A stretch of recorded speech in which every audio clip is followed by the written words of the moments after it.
Hi there, KOIN 6 Chief Meteorologist Josh Cozart here as the high heat continues to build here across the Pacific Northwest, and specifically for the I-5 corridor. That's where we could potentially see some of the hottest temperatures we have felt so far this summer season. We're talking maybe our first round of triple-digit heat, a very real possibility as we start to work our way through the next several days or so, as the high heat is expected to take us all the way into the weekend before we start to get a bit of a weather pattern shakeup. But we've gone ahead and issued a KOIN 6 weather alert. That went into place earlier today as the potentially high and dangerous heat continued to build here across our area. We're talking about afternoon highs already felt today in the low to mid 90s for many of us, at least across the Portland, Vancouver metro area. Again, tomorrow, reaching up into the low 90s all the way into the triple digits, and very little relief from the heat is expected as we work our way through the rest of the overnight hours tonight, and then that will carry into tomorrow morning, where maybe some of us won't even be falling below the 70-degree mark. So the high heat is going to be sticking with us not only tonight, but as we work our way into tomorrow, where the peak of the heat is expected to be felt, at least in the Portland, Vancouver metro area. Overall, thank you for joining us here for this special message as we are really trying to prepare everybody for the excessive heat to once again return to the Pacific Northwest. Yes, I know it's summertime. Yes, it's supposed to be hot, but these are temperatures that are well above average for this time of year. We should be hovering in towards the low 80s. So that's why we're really kind of pushing this KOIN 6 weather alert. The National Weather Service out of Portland also issuing a weather, or I should say heat advisory that is in place all the way through 10 o'clock tomorrow night, just in preparation for these extreme temperatures to once again return to our area. So that's why we're really kind of pushing and letting everybody know exactly that this heat is here, and it is here to stay, at least for the next 24 hours. A live look out over downtown Portland as we are baking in the summer sun right now. Many of us across the Portland, Vancouver metro area still hovering in towards the low 90s, even within the 7 o'clock hour. A few of us were talking about Tigard, Wilsonville, Westland, all kind of falling back into those mid 80s, which is still above average for this time of year. Forest Grove at 90 and Troutdale also at 90 degrees, just the same with Battleground and Vancouver. So overall, the hot, high temperatures, they are here and they are here to stay, not only for the metro area, but even the state capital. 90 degrees right now, still holding steady in the low to mid 70s for us out along the shoreline. So the high heat even felt as far west as the shoreline, when our temperatures usually are hovering in towards the 60s. But we do get kind of that break from the kind of rinse and repeat scenario that we typically see along the Oregon coast, and find ourselves back up into the 70s a few times over the stint of the summer season. But overall, these hot temperatures, they are slowly going to be fading as we work our way through the rest of this evening. But this warming trend that we're experiencing here in the west, and you can see those warmer colors right here, that's where we're picking up on temperatures over the past 24 hours, stretching anywhere from 10 to 15 to almost 20 degrees in many locations, all because of our wind transition, which does not bode well for the fire concern east of the Cascades. So over central Oregon, the Cram fire almost doubling in size overnight, because we did see a nice onshore flow. And I'm just going to kind of pull up the winds for us briefly here, because this really kind of plays in to why we're seeing those fires explode, why we're seeing the hot temperatures build over the western half of the state of Oregon and southwest Washington. That's where, sorry about that, our computer's freezing up here. Really kind of just seeing those hot temperatures all because of the wind direction change. So we're getting a little bit more of that northwesterly breeze over the mountains. So that transitions into a downsloping event for us here in the I-5 corridor. That's where the winds go from higher elevations to the lower elevations. And as they do that, they condense, they warm up, they speed up, and they dry out. So also, in turn, kind of increasing our fire threat, but also warming our temperatures here through the I-5 corridor. But you may remember yesterday we had a nice onshore flow, helping to drop our temperatures here in the Portland, Vancouver area. Much of the Willamette Valley only getting up into the low 80s in many cases. So that was driving the fire to the east. Now with that northwesterly breeze, the wind has almost, or the fire itself, has almost transitioned to a 180. So that's why we saw it explosively kind of move into a new drier terrain, as fire crews were likely trying to battle one side of the fire.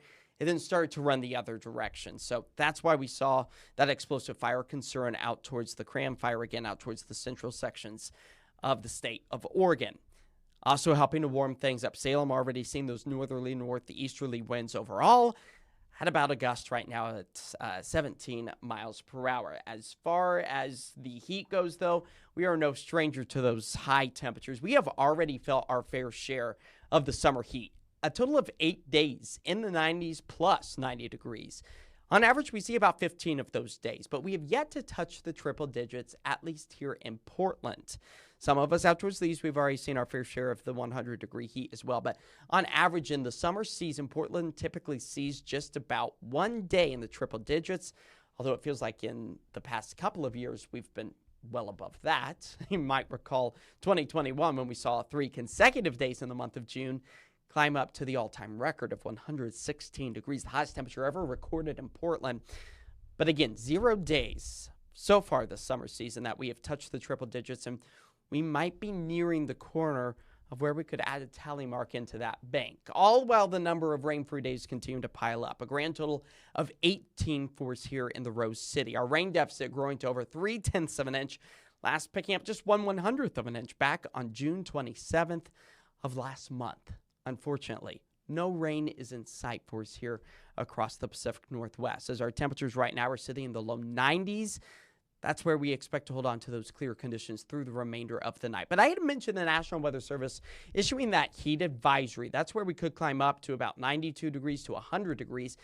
That was issued earlier today, right around lunchtime or so. It's going to extend all the way through 10 o'clock tomorrow night. So we still have the potential for this high heat once again, moving our way into Wednesday afternoon and evening, a very real potential. And overall, that means that your risk, if you're doing strenuous activity outdoors during the peak heat hours of the day, that's going to be increasing that heat-related illness potential. So extreme caution needs to be used. Now, although it's going to be extremely hot, not likely to break any records. You'll notice back in 1979, for both, or all three, I should say, Portland, Salem, Astoria, seeing those temperatures into the triple digits, upper 80s for the coast. Now, our top row, that's our forecasted afternoon highs. Expected to see those temperatures flirt with the triple digits out towards the central Willamette Valley, the state capital, Salem, at 99 degrees. So we are expected to get well above that average of 82, but not necessarily record-breaking when it comes down to the numbers. But Portland itself, maybe even Salem itself, potentially warming slightly greater than what we're forecasting. That is because of something that is called the urban heat island effect. Keep in mind, you have all of those buildings, the concrete, the asphalts, the cars, everything's soaking up that summer sunshine and heat, and it really kind of traps it near the surface.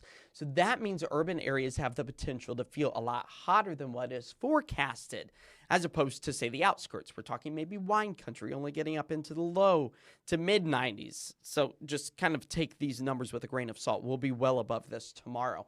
But it just kind of shows you that the heart of those city locations have the potential to see the highest temperatures as we work our way into Wednesday. So once you get more trees, grass in the mix, that's where those temperatures are expected to be, likely on the cooler side for us. But again, it's the heart of the city. We could touch the triple-digit numbers. But our official numbers, they always come out of the airport where it is a little bit more grassy. We have some water as well with the Columbia River. So just kind of keep all of that in mind. Depending on where your location is, maybe even where your own thermometer in your backyard is located, could really determine where your temperature is going to be sitting. Overall, though, the afternoon highs climbing up well above 90 degrees in many cases, and that means extreme danger for the back seat of your car. Always maybe just take a second glance, making sure that the kiddos aren't in the back seat, your four-legged friends aren't, the elderly, or really anybody should be in the vehicle. Even if you say, I'm going to leave the car running, I'm just going to be stepping away for a few moments. It takes 10 minutes for the interior of your vehicle to skyrocket to almost 110 degrees when it's only 90 degrees outside. So these temperatures could potentially be devastating and deadly. So take a double check in the back seat as we move our way into the peak of the heat.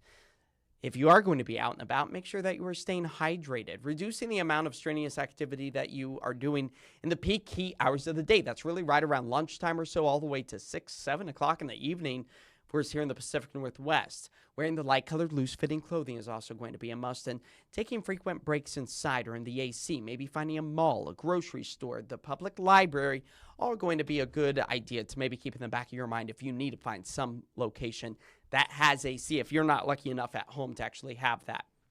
Now, those easterly winds, Those are going to be the driving heat factor for us tomorrow. Again, the fire potential pushing everything to the west. That is, if you're through the central regions of the Cascades dealing with the wildfires. For us here in the I-5 corridor, it means hot temperatures. As we move our way into Wednesday afternoon, evening, maybe a few high, thin cirrus clouds. That's not going to stop us from warming up rapidly. Then we start to play with that marine layer along the shoreline. We stay dry, calm, quiet, clear for the valley. As we push our way into Thursday morning, that marine layer is slowly breaking down along the coast, so that's where temperatures will significantly drop. But then we start to get that onshore flow Thursday afternoon. Still going to be hot, well above average, upper 80s, low 90s, still a possibility for Portland, Vancouver, Salem, the Willamette Valley as a whole before we start to cool things back. All right, tonight's temperature falling back into the mid-60s. That's a generous number because I think some of us are really going to still be hovering right around 70 degrees in many cases. Again, it's all of that heat that we've locked into the asphalt, the cement, the buildings, the cars that's going to make this cooling trend extremely slow. For tomorrow, hey, maybe a nice sweet cold treat is going to be the thing that keeps you cool. Eat it fast, though, because temperatures are going to be climbing up into the upper 90s. I'm calling for 98 degrees for us right here in the heart of the city, but that is where we expect to see those high, hot temperatures once again. If you live out along the coastline, temperature's still going to be hot for you. Starting the day off with a few clouds, that quickly mixes out. Sunshine returns, highs approaching 80 degrees anywhere from Tillamook to Seaside out towards Astoria. Again, not record-breaking, but well above the average. And that's where we turn our attention to the I-5 corridor, picking up on those highs in the upper 90s. I would not be surprised if a few triple digits are sprinkled in. Again, keeping that KOIN 6 weather alert in place. Summer heat, fire danger, still alive and well out towards the east. Up in elevation, the same.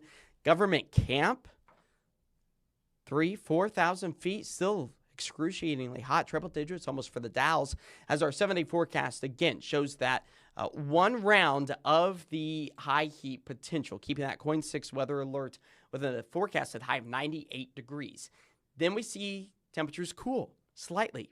Yeah, 91 degrees. That's a cool down, comparatively speaking, to 98 that we expect to see on Wednesday. And then we'll hold on to those sunny skies through the end of the week, still above average. But by the time we get to Portland Pride Saturday, the fun all happening along Tamakawa Waterfront Park should be picture perfect with a few more clouds in the mix. For the parade, well, that maybe is where we expect to see temperatures in the 70s. Although with that increase in cloud coverage, I am anticipating it to be slightly on the muggier side for many of us. So just kind of keep that in the back of your mind. If you're planning your outfit or staying hydrated, drink plenty of water Saturday. If you're going to the parade on Sunday, as so many of us here at KOIN 6 News are going to be doing, and those temperatures sitting closer to what is typical for this time of year.